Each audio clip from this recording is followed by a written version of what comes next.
Bonjour, on va commencer un exercice sur le moteur à courant continu. Notre exercice, c'est un moteur à excitation indépendante. Fonction sur tension d'induit de 130 volts en fonction nominale. L'induit est parcouru par un courant d'intensité I égale à 40 ampères.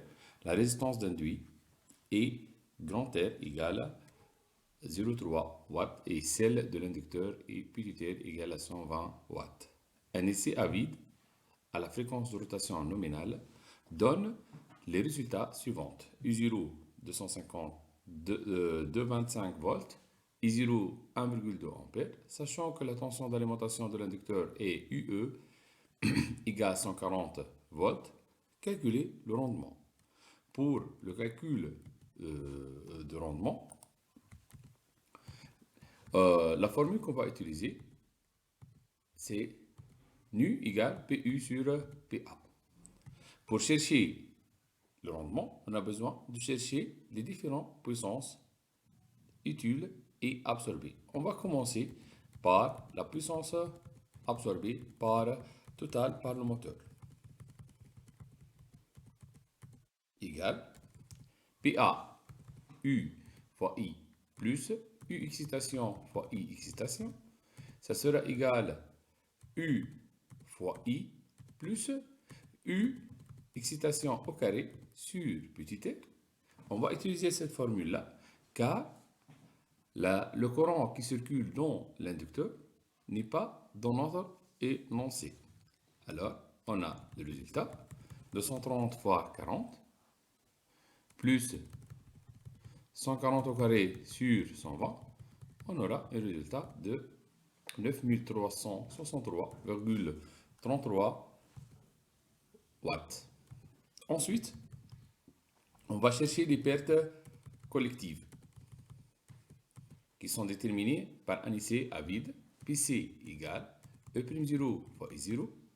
Ça sera égal U0 moins R fois I0, le tout fois I0.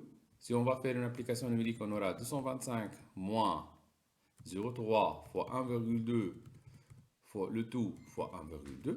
Ça sera égal 269,56 watts. Ensuite, on va chercher les pertes par effet Joule. La première perte par effet Joule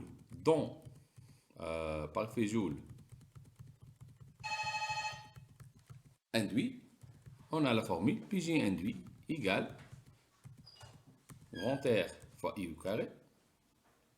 Ça sera égal 0,3 fois 40 au carré, ça sera égal 480 watts. Ensuite, les pertes par effet Joule inducteur,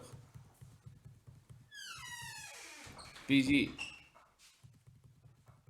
inducteur, ça sera égal R fois I excitation au carré, ça sera égal U excitation fois au carré sur I excitation sur R, car ici on n'a pas le courant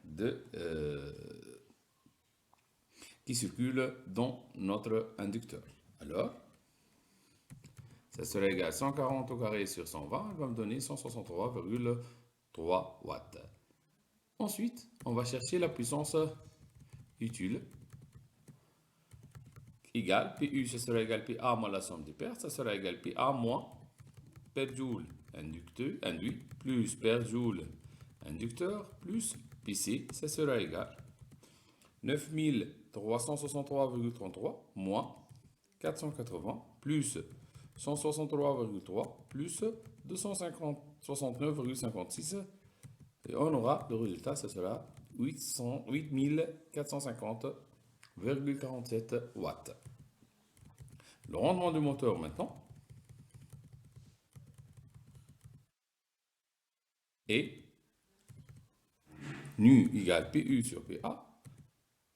Ça sera égal 8450,47 sur 9363,33. Ça sera égal à 0,9. Notre exercice est terminé et on va se voir pour la prochaine fois avec un autre exercice.